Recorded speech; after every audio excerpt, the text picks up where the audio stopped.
Hey everybody, John Kromm here, your official coach in real estate.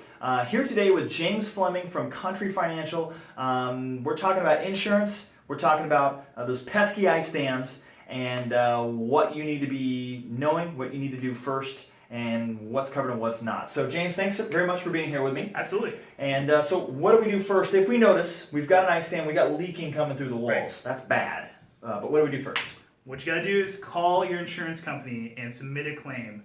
Now, the reason why you want to do that, because you can always back out of a claim, because ice dam coverage is usually subject to your deductible. So you find out that the damage is less than your deductible, you can always back out.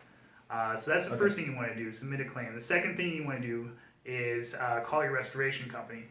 Now, we can suggest this restoration company for you when you talk to the claim person, or if you know somebody you like, or know a company that you like or was referred to, you can go with them. The reason why we want to do these two things, we need to get on the list, because if you have an ice dam claim, there's chances are everybody else in town does too. So you need to make sure to get in line and get on the list, because otherwise it could be a couple weeks out before they can actually get to it. So make sure to do that process as soon as possible.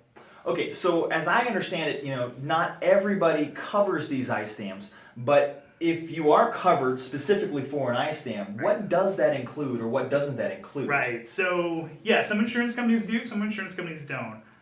With Country Financial and myself, most of my clients have Peril Code 6, which means that they are covered against ice dams. So what that actually means is the repair, the restoration, the mitigation, that's all covered on the owner-occupied dwelling itself. So the roof, the insulation, the flooring, the drywall, all that would be covered under there. Also, the first snow removal will be covered under there too. If you need, if it snows again or you need snow removals after the fact, you have to cover that. That's part of being a homeowner.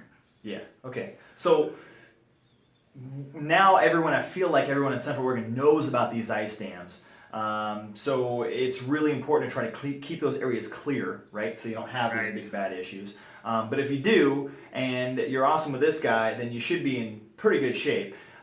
Anyway, I hope that answers some questions, some immediate questions about how this whole process works. Remember, call your insurance guy first, then call a restoration company. Get on the list, because everyone else in town is already making those calls. And you can always back out of a claim if it's not that big a deal, and I hope that it's not for you. Thanks very much for coming on, James. Absolutely. And we'll shoot some more of these videos later, I'm sure, to answer any other questions. But be sure to click like on my YouTube page, subscription there, or check out my website. Also, feel free to contact James Fleming at Country Financial, and we'll see you next time, guys. Thanks very much. Cheers.